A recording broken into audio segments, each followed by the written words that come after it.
Donc, le sujet que je voulais traiter aujourd'hui, c'est de dire que on ne doit pas se tromper d'ennemi. On ne doit pas se tromper d'ennemi parce que aujourd'hui, en fait, la classe politico-médiatique aujourd'hui veut nous faire comprendre que le problème de la France, ce sont les immigrés et ce sont les musulmans. Donc tous les immigrés ne sont pas musulmans, d'accord? Et tous les musulmans ne sont pas immigrés. Mais bon, en tout cas, ça tourne autour de ça. Alors, je dis, il ne faut pas qu'on se trompe d'ennemi. Parce que aujourd'hui, nous sommes dans un système qui fonctionne sur 3 axes principaux. Le mensonge. Donc pour sortir de ce mensonge, ce n'est pas du jour au lendemain. Eux-mêmes, pour élaborer ces mensonges, ils travaillent sérieusement. Donc pour déconstruire ces mensonges, pareil, il faut travailler sérieusement. Ce n'est pas n'importe comment. D'accord? Il faut déjà avoir une piété. D'accord? Il ne faut pas, excusez-moi, il faut dire les choses. Je ne sais pas comment je vais le dire, mais bon. Voilà, il faut un minimum de piété. D'accord? C'est pas en regardant n'importe quoi sur Internet, d'accord, que Allah va nous aider contre nos ennemis. Vous voyez, je n'ai pas besoin de rentrer dans les détails. Il faut être un minimum pieux et essayer d'être sérieux dans notre façon de rapporter la vérité. Et il fonctionne aussi, deuxième axe, sur le diviser pour régner, c'est-à-dire de monter les gens les uns contre les autres alors qu'à la base, on n'est pas censé être ennemis. C'est-à-dire les Français de souche et les Français de branche comme nous, on n'est pas censé être ennemis en réalité. Parce que l'immigration, donc l'islam, est en France pourquoi? Voilà, c'est ça la question. Et troisième axe, c'est la peur. Et comme on a dit, par rapport au premier point, la confiance en Allah, normalement, on ne doit pas avoir cette peur-là. Donc le sujet d'aujourd'hui, c'est par rapport au diviser pour mieux régner. D'accord? De monter donc les Français de souche contre les Français de branche, pour oublier les vrais ennemis. Mais maintenant, on va poser la question pourquoi l'immigration? Est-ce que mes parents sont venus en France de leur propre gré? Ils sont venus en France, en gros, sans rentrer dans trop de détails, pour faire ce qu'on appelle un dumping social. Entre 1970 et 1980, aucun Camerounais n'aimait aller à l'étranger parce que nous étions un pays qui avait le même niveau de développement que la Corée du Sud, qui aujourd'hui a un PIB équivalent à 35 000 euros. Mais un Camerounais n'a pas 3 000 euros de PIB. Il faut le dire. Et les gens viennent parce que les hommes politiques, quand je les regarde parler, je ris parce qu'ils sont à l'origine de l'immigration. Parce que personne ne veut venir souffrir ici. C'est-à-dire que des gens qui viennent d'Afrique, qui ne connaissent pas spécialement leurs droits et qui de toute façon, par définition, quelqu'un qui vient dans un pays étranger, la ramène moins. Donc c'est plus bénéfique pour un patron d'avoir des employés comme ça, plutôt que des gens de France, du pays qui connaissent leurs droits et qui cassent les pieds. D'accord? Donc ça c'est bénéfique pour les patrons, notamment Bouygues, dont je vous mettrai un extrait de ce qu'il disait dans les années 70. Que c'était bénéfique pour lui de ramener des étrangers pour travailler. Au cours des années 70, les entrées d'immigrés et de leurs familles atteignent un niveau record. Plus de 220 000 entrées par an, essentiellement des Portugais, Marocains ou Algériens. L'État essaye tant bien que mal de maîtriser ces flux migratoires, mais ils obéissent surtout à la loi du marché, l'offre et la demande. Et la demande reste forte. Les patrons sont satisfaits de leurs services. Exemple, Francis Bouygues, entrepreneur parisien, qui employait à l'époque dans son personnel 80% d'immigrés. Les étrangers sont des gens qui ont beaucoup de qualités. Et ils ont une qualité fondamentale, pour moi employeur, qui a toute ma sympathie, c'est que s'ils viennent chez nous, c'est pour travailler. Et à la base, ce sont des gens très courageux. Par contre, ils ne parlent pas notre langue, ils ne sont pas tellement qualifiés, et puis ils viennent avec une idée en tête, c'est d'amasser un pécule, et de nous quitter quand ils auront un pécule suffisant. Donc, ça n'est pas une main-d'œuvre stable, et c'est une main-d'œuvre que nous ne pouvons pas former, et nous n'avons pas l'espoir que si nous la formons, nous pourrons la conserver. Et que cette immigration-là, en réalité, elle n'est pas dans l'intérêt des Français. D'ailleurs, je pense que De Gaulle, même si, bon, ben, on va en parler de Gaulle, lui, il est dans son rôle. Au moins, on peut lui reprocher beaucoup de choses. Ben là c'est mon déterminisme afrodescendant qui parle. Mais je dois reconnaître qu'il est dans son rôle. Lui, il est là pour les intérêts de son pays. Donc, je ne peux pas lui reprocher d'avoir eu certaines positions qu'il a eues. Mais lui, dans son intelligence, et c'est pour ça qu'il a été évincé. Des gens comme De Gaulle, moi je parle maintenant en tant que... Je parle dans la peau d'un vrai Français de souche qui regarde les intérêts de son pays. Bah, des gens comme De Gaulle étaient gênants. Parce que pourquoi il était gênant? Parce que De Gaulle, c'était une personne qui cherche l'intérêt de son pays. Or, aujourd'hui, nous avons des gens qui contrôlent le pays, mais qui ne cherchent pas l'intérêt de la France.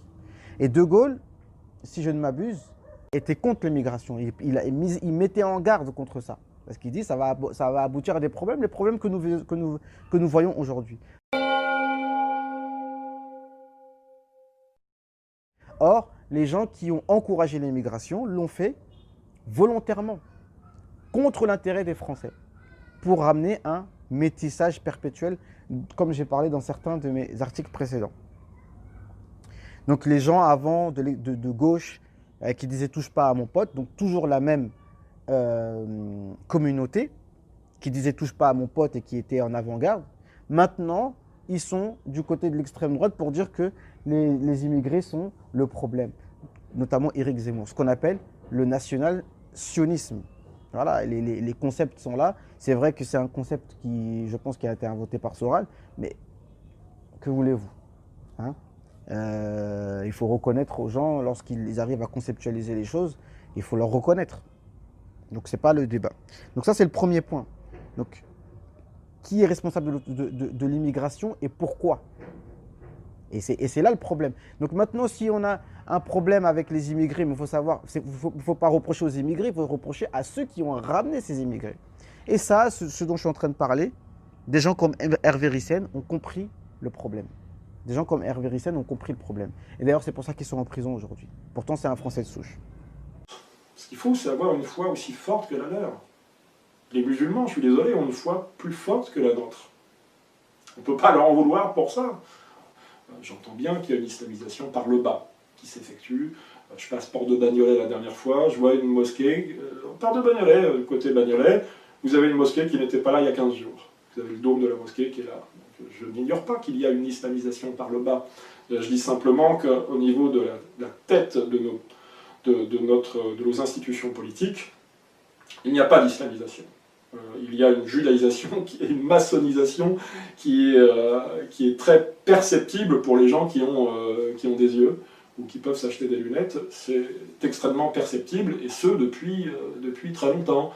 Et ce que je sais, ce que je peux vous dire, c'est qu'ils lisent beaucoup.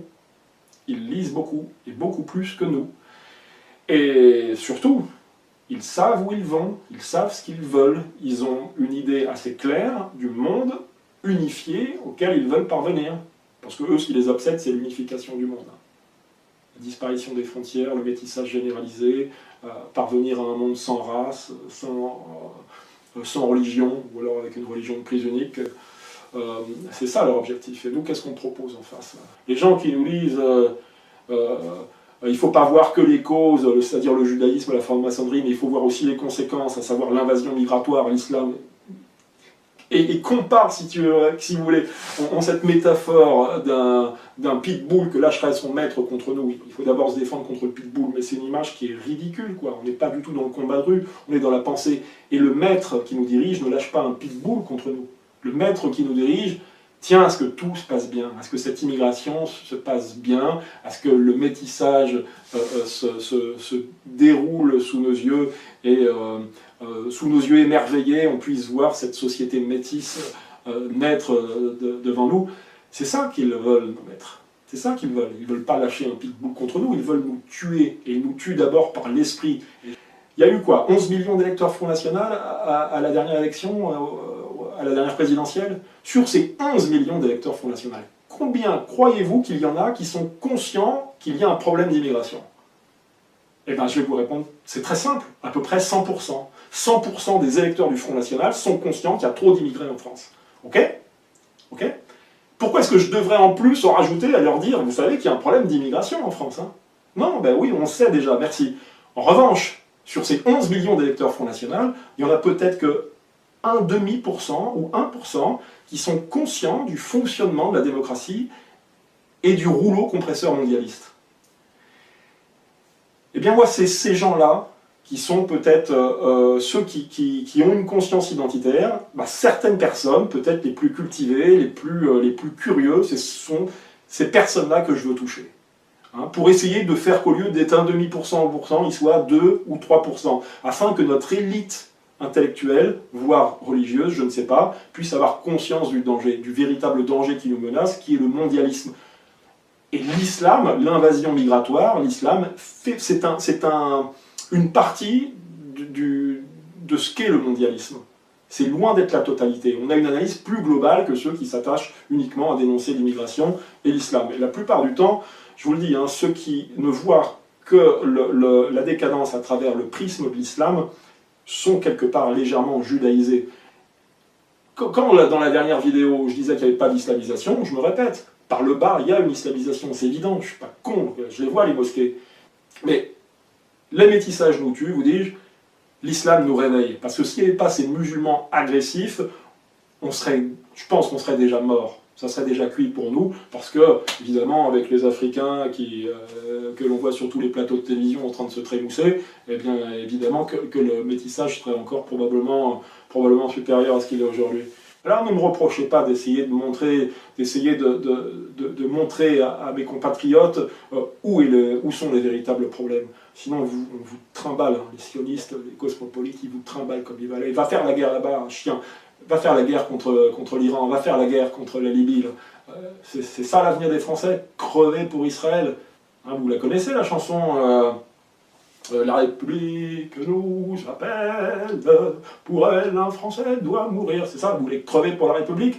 Mais moi, c'est pas du tout mon truc. J'ai pas du tout envie de crever pour la République. Tout ça parce qu'il y a des méchants islamistes en Libye, en Syrie ou ailleurs. Ou même pour ceux qui viennent ici. Même pour ceux qui sont chez nous. Je ne crèverai pas pour sauver la République. C'est clair. Et si vous n'avez pas une petite idée de la manière dont il faut s'en sortir, vous risquez, vous, j'allais dire islamophobe, mais c'est un terme qu'utilisent nos adversaires, vous qui êtes focalisés sur la question musulmane, vous irez crever pour Israël, comme sont allés crever nos ancêtres entre 1940 et 1945 pour Israël, et comme sont allés crever nos ancêtres en 14-18 pour Israël et la franc-maçonnerie internationale. C'est ça votre objectif? Le deuxième point, c'est ceux qui se prétendent catholiques parmi les Français de souche et qui se prétendent offusquer des principes qu'il y a dans l'islam. Alors que, on a parlé du roi David, le roi David menait des guerres, etc.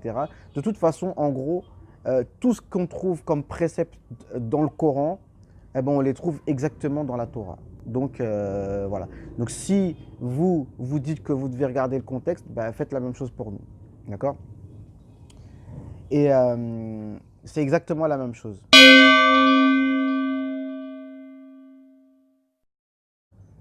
Maintenant, le problème des catholiques aujourd'hui, c'est qu'ils ont perdu plein de batailles, d'accord ? Et que maintenant il reste pratiquement plus rien. Là, on est au temps de Vatican II.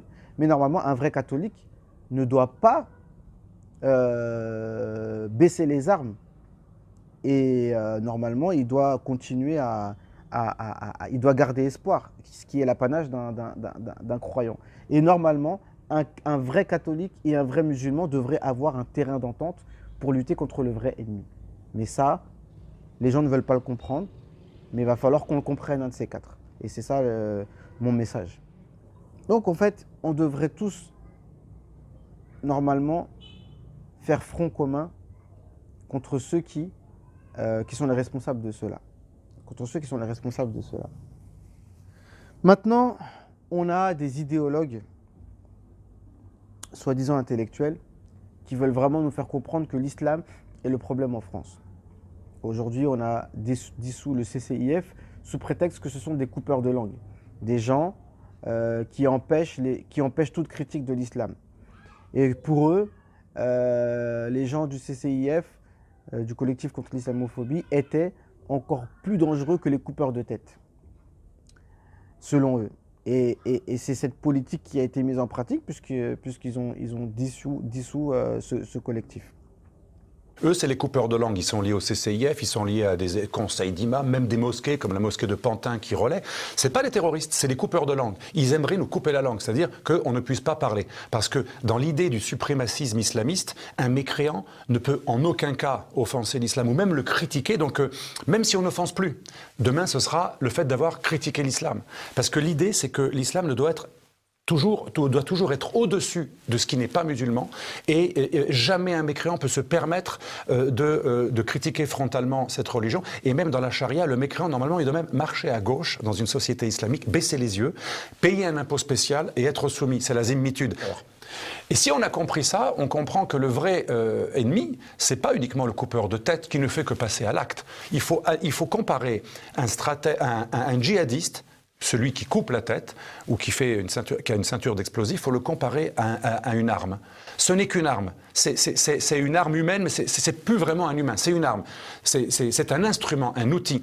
Par contre, qu'est-ce qu'il y a derrière? Ceux qui fanatisent les esprits et qui diffusent ce que j'appelle, c'est la meilleure intimidation, ce que j'appelle la paranoïsation. Rendre parano tous les musulmans, c'est le but des frères musulmans. C'est le but des coupeurs de langue. Et quand tout le monde sera devenu parano, que tous les musulmans penseront qu'on est tous contre eux, qu'on soit juifs, pratiquants, chrétiens, athées, laïcs, tout ce que vous voulez, les mécréants ne forment qu'une seule nation. Millatun kufru wahida. C'est connu cette phrase dans l'univers islamiste. Il n'y a qu'une seule nation. Le mécréant, ils sont tous complices entre eux. C'est le complot judéo-maçon, croisé, communiste, athée, républicain, nationaliste. Tout est mélangé. Tout ce qui n'est pas islamiste, c'est le complot. Et donc, si tout le monde nous déteste, eh bien, effectivement, à un moment à un autre, si c'est tous des salauds, on a envie de s'en prendre à eux physiquement. C'est la conséquence logique. Moi, je pense que pour une fois, le gouvernement a des bonnes idées, mais ça fait 30 ans qu'on devait le faire. Il ne faut pas uniquement traiter le symptôme du djihadisme une fois qu'on a coupé la tête. Il faut déconstruire le discours de ceux qui vont rendre parano ce jeune Tchétchène ou d'autres. Je ne veux pas les excuser, mais ce n'est qu'un bras armé qui n'a fait qu'appliquer ce que les coupeurs de langue lui ont dit de faire.